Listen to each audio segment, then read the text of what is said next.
We're going to try something different this week because your usual host is out of town. I am going to try and do a review.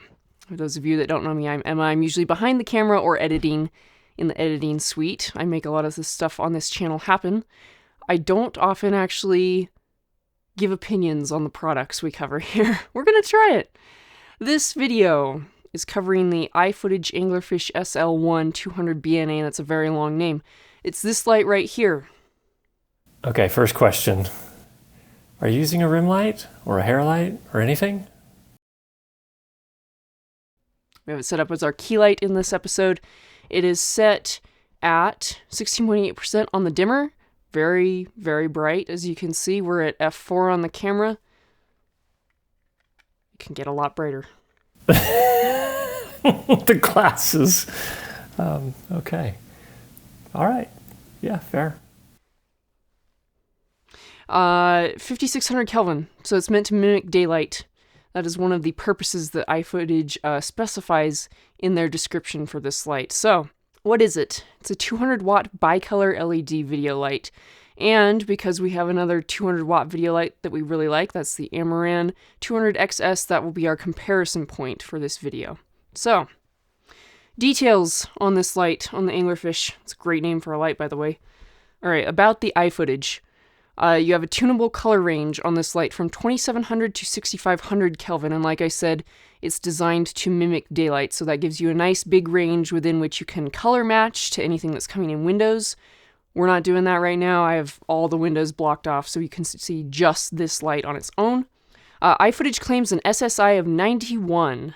What is SSI? It is Spectral Similarity Index. It is a way to measure how close a particular lighting instrument, like the Anglerfish, compares to a known reference lighting source. So for example, in this case, Emma's going to talk about 5600 Kelvin daylight, 3200 Kelvin tungsten. So those are very predictable lighting sources, and the SSI score tells you how close they are.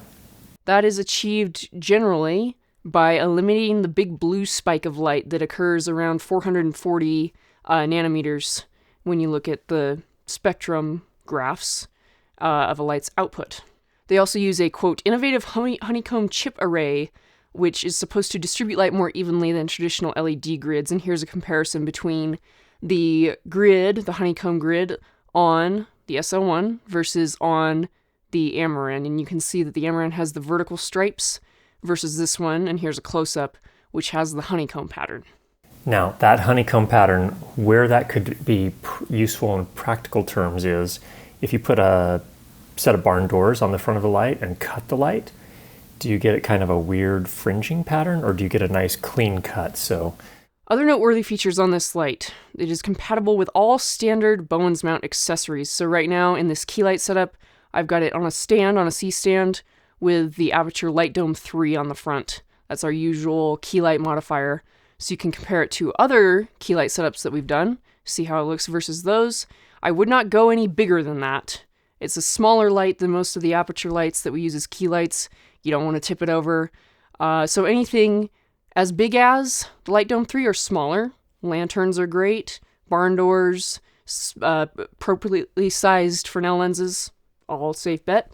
It also has an umbrella holder if you are one to use umbrellas for diffusion. Umbrellas. Umbrellas are amazing if you want a huge wash of light, but the thing is that the light goes everywhere. So if you're trying to do a very specific lighting design, not necessarily as useful, but they can, It has, quote, fully adjustable angles, meaning it moves well. It has 1 point of adjustment, forward to back, up and down. Standard on most lights. Others might have a yoke where you can do that. This one's just integrated. I think what you're calling a yoke is, it has a yoke. You tighten it down, you loosen it, you can tilt it. That's a yoke. It also, of course, has a little screw at the base that you use to take it on and off of baby pins, and you can tighten it on, swing it around when it's loose, tighten it back up. There are 4 different dimming curves available. You've got linear, exponential, logarithmic, and S-curve. So if you're into that, you can change it. Super easy. You can do it in the app. You can do it on the light. Works great. Dimming curves, nice to have that feature. I prefer linear generally, but if one of the others work better for you, it's nice to have the option. You've got 10 built-in effects: paparazzi, fireworks, lightning, strobe, welding, faulty bulb, TV, CCT, cycling, explosion, and pulse. That's your standard setup. You only have bicolor though. This is not full spectrum LED, so if you're used to doing those in color, you can't do that in color on this light, but you can use anywhere, again, from 2700 to 6500 Kelvin. You do have the intelligent cooling system, which includes auto overheat protection and high temperature alert. So again, if you get a little too hot for what you're trying to do here, the light will beep at you. You can turn it off, wait a minute, come back to it. It also auto adjusts the fan speed to match the light temperature if you're in automatic mode. You also want to make sure not to block the heat sink on top of the light. That's this ridged part right here. Don't be putting stuff over that. That's an important part of making sure that the entire overheat system works. The lower fan speed modes, which you can also set the light to manually if you want it to stay really quiet or you need it to stay really quiet, don't seem to limit the light output or otherwise affect your use of the light. I will say the automatic fan setting can be annoying if you've already set up a very close lighting design when the fan was off and you were counting on it staying off, and then it comes on and you're picking that up in your audio.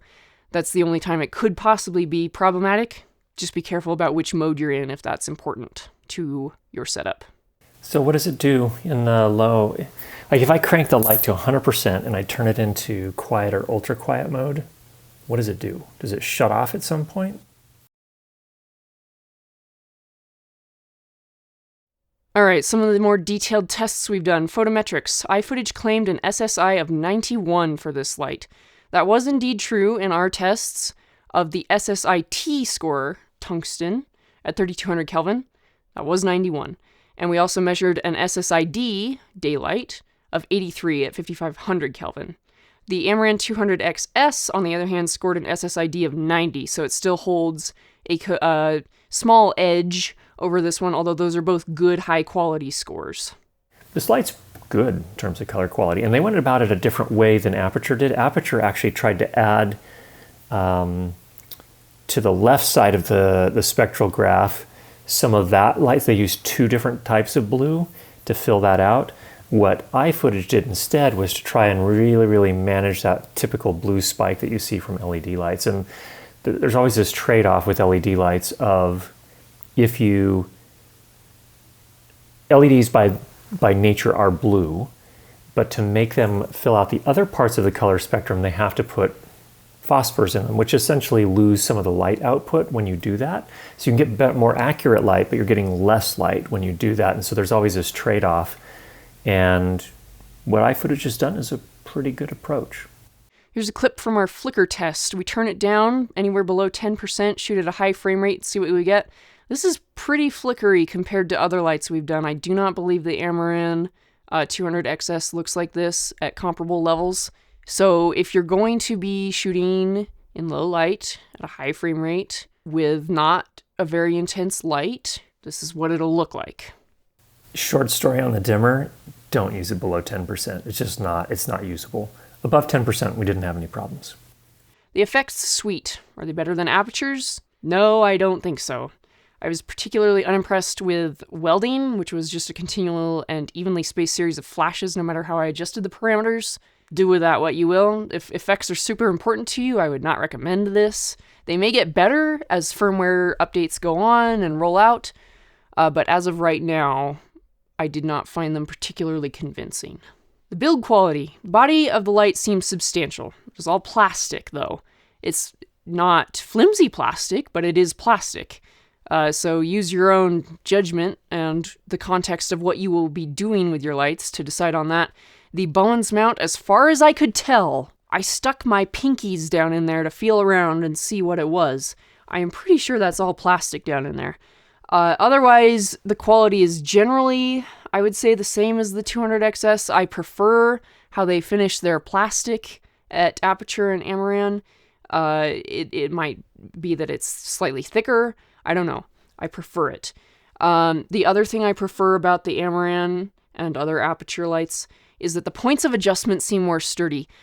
The screw-in pieces on this, including the angle adjuster and the batten downer, the tightener on the mount, It seemed like they would strip really easily if they were over torqued. So if you're like either of us Judds who have really strong torque, unfortunately, be gentle and don't go tightening them down way beyond what they should be. Other than that, seems okay. The build, I'm actually surprised to hear that the Bowens mount is plastic. I didn't notice it, but I wasn't specifically looking for it when I did my initial testing. That's interesting. Yeah. I don't even think I would use the Light Dome 3 on this. I'd probably stick with the Light Dome SE, or perhaps iFootage makes their own softbox. It actually did ship with a lantern, and the lantern was pretty small and lightweight. So you got to keep it small on the modifiers. Some details on how to use this light that are not super intuitive right out of the box. Just want to cover these if you're looking for more of a tutorial. The CCT is adjusted with the usual dial type control, so is the dimmer. You can scroll it or you can quick press it to move in 20% increments of brightness. That's handy. You will want to long press the set dial to go back when navigating menus. So you can't scroll from a submenu back to the master menu. You gotta long press. Fine. Not as intuitive as the Amaran to me, but it's also no harder to do once you get a hang of it. That's just an ecosystem difference.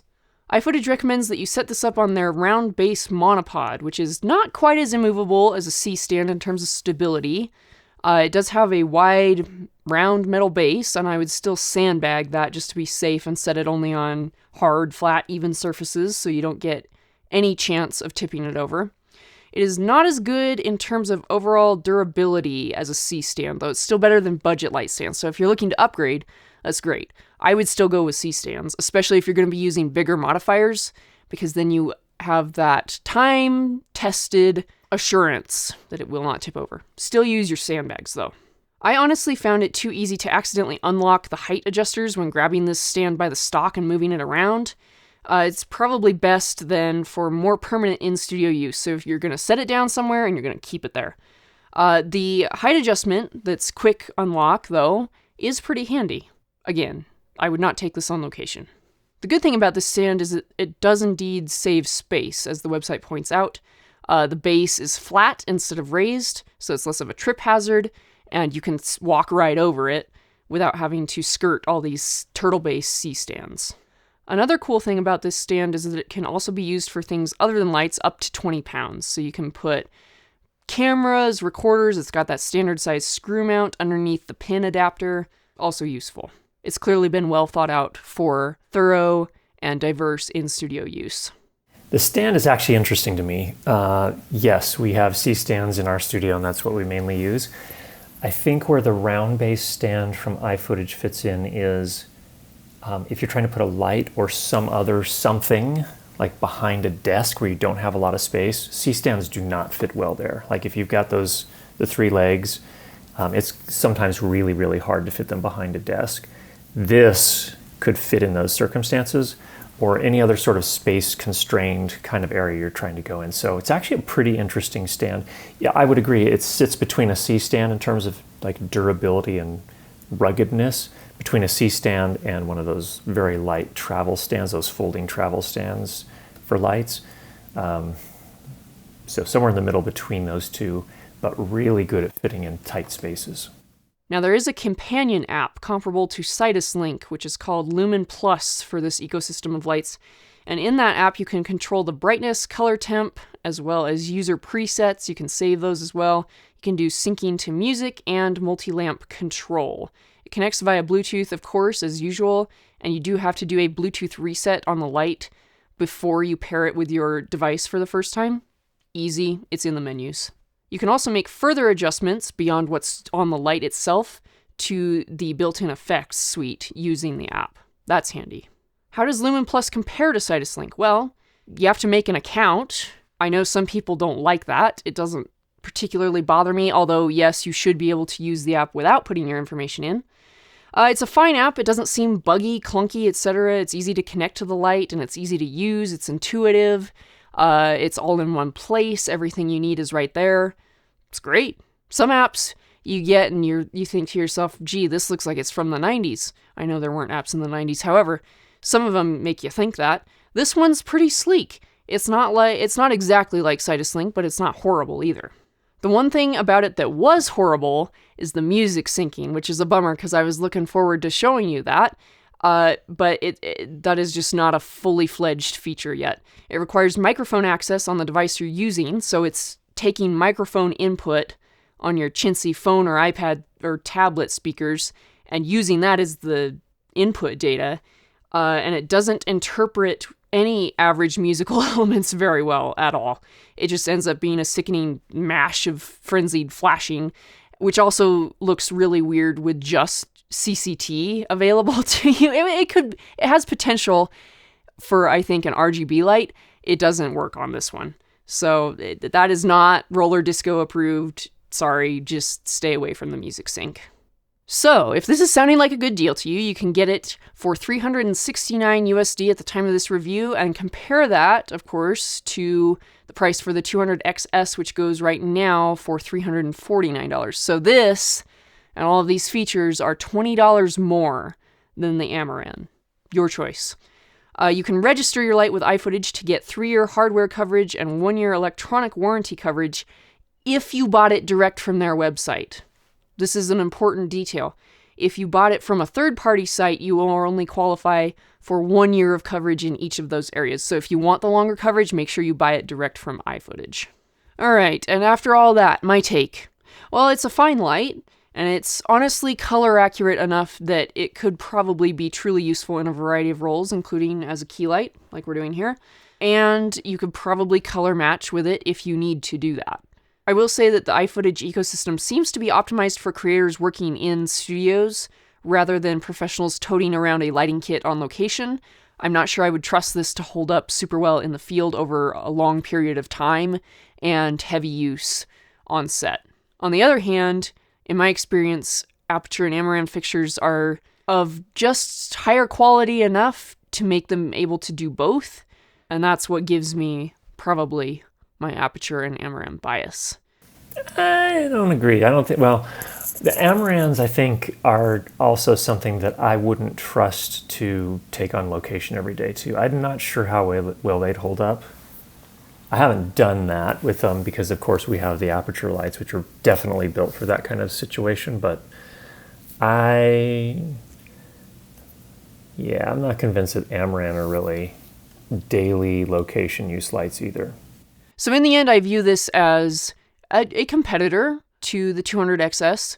It's $20 more if you want to spend $20 more on a comparable light just to diversify or to meet your needs better in the details of the features of these two lights. Great, consider it. Personally, I would buy the Amaran. But hopefully this video has given you a proper overview of both of them. I know I'm biased toward Aperture and Amaran. Don't take my opinion as the ideal. Use the information that I've presented to you to make a decision for yourself. Now we will hear remotely from Kuju on his opinion after all that funny commentary throughout. Okay, so this light is interesting. Kudos to iFootage for producing something with better color quality than 99% of the other LED lights in the same price range out there. Great job on that. I think it is a tough sell to go up against Amaran, who has a pretty good ecosystem already, especially a really solid app. That's going to be a tough sell for a lot of people. I would not consider this or the Amaran line, honestly, the Amaran COB lights like the 200XS, to be the type of thing that you would take on location day after day after day. I just don't think either the iFootage or the Amarans would hold up well to that.